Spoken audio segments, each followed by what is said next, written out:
didn't abandon them. Look into your own eyes, Renfield. You're the monster, Renfield, not me. It's you. No. No. That's enough. That's enough.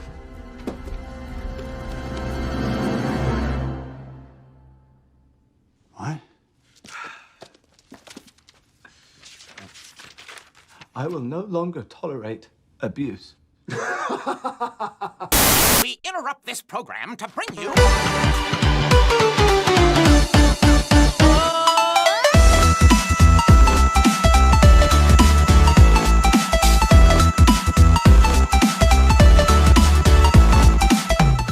Alright everybody, my name is Kevin from The Real Movie Guys, and you're watching The Real Review, the series where we review and discuss all your favorite movies. And on today's episode, I'm going to be taking a look at Renfield. Renfield, Dracula's henchman and inmate at the lunatic asylum for decades, longs for a life away from the Count, his various demands, and all the bloodshed that comes with them. Okay guys, I don't know what I really need to tell you right here. This movie has Nicolas Cage as a vampire. Yes, I am telling you that because that is probably the whole gimmick to this movie, and it's probably the reason why it exists. Nicolas Cage wanted to play Dracula, and by God, he chews the scenery in every single second he's in it. The only problem is the rest of the movie is not that interesting or not that great, and to be honest with you, Nicolas Cage really isn't even in the movie that much. I really would have wanted, with that being the hook in this movie, I would have wanted that. And if you're okay with that, if you're okay just seeing a little bit of Nick Cage, I think it is worth the admission just for that. But honestly, Renfield was pretty disappointing for me in a lot of ways. Again, first thing I gotta tell you, Nicolas Cage's Dracula, phenomenal. Every 2 seconds, he's chewing the scenery, and he actually has really good chemistry with lead Nicholas Hoult, who you guys might remember, he's been in the X-Men series, the rebooted series, Mad Max Fury Road. Nicholas Hoult, I think, is a really good actor, and believe it or not, Nick Cage and him have a really good chemistry. And one of the other things that I think really works for this movie is the initial concept here is pretty strong.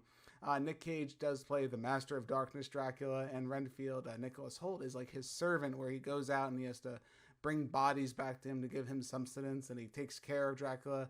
And the way they portray it in this movie, it's kind of like a offbeat, like odd couple. Like it's a very abusive, one-sided relationship where Renfield keeps going back for more. Dracula kind of like lures him back in with the mystique and how much he cares about him. Then he kind of like slaps him down, and it's a lot of that back and forth, which again, it can make an interesting storyline.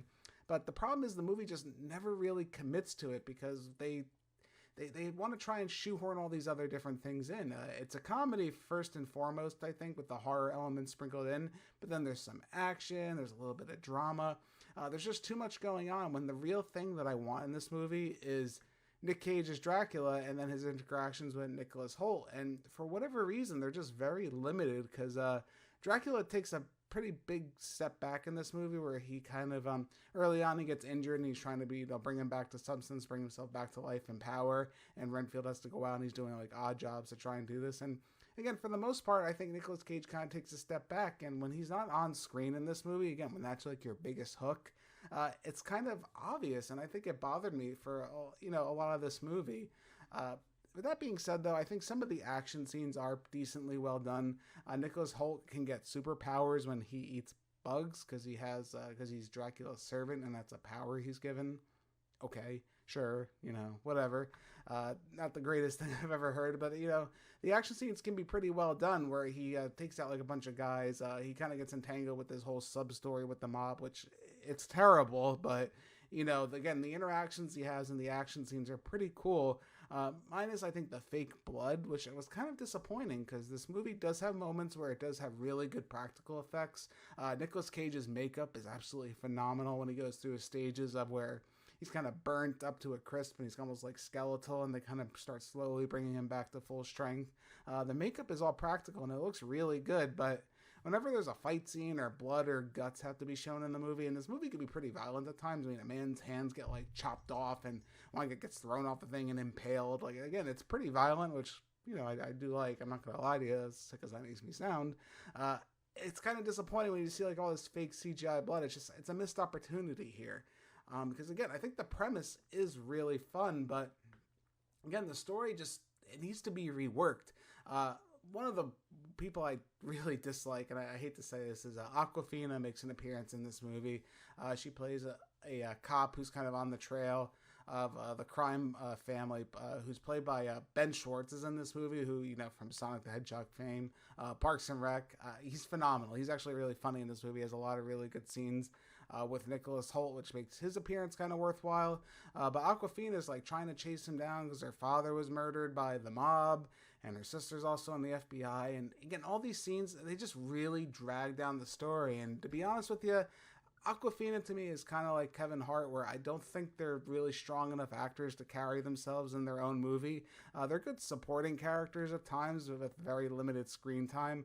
And Awkwafina, I don't buy it. I'm sorry, I just don't buy her as this strong, you know, just cop trying to save the world. And then Nicholas Hoult as Renfield falls in love with her amazing allure, and he's gonna, you know, he wants to become a better person and become independent from Dracula because of it. I just don't buy it. It really doesn't work for me.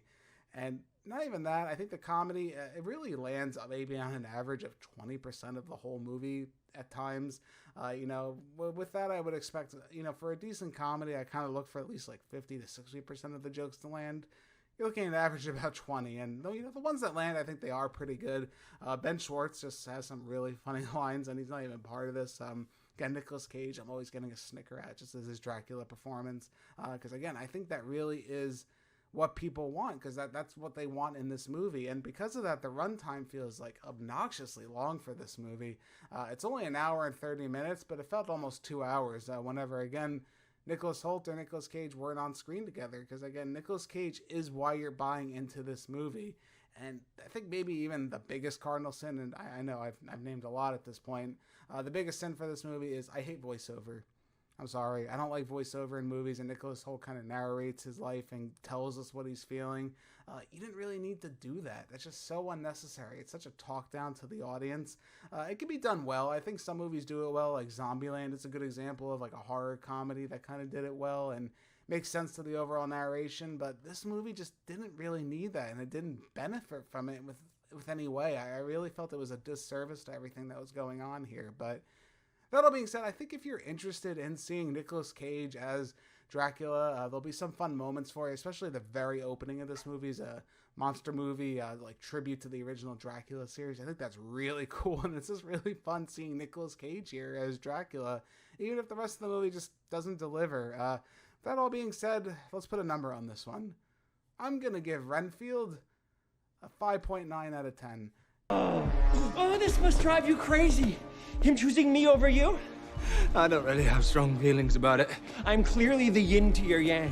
We've barely met twice. You patronizing piece of shit! It was a disappointment for me, you know? I mean, again, Nicolas Cage, we've seen him as a vampire before, so Renfield was his time to be Dracula, the Lord of Darkness, and it just doesn't deliver for me. I was really disappointed for this one.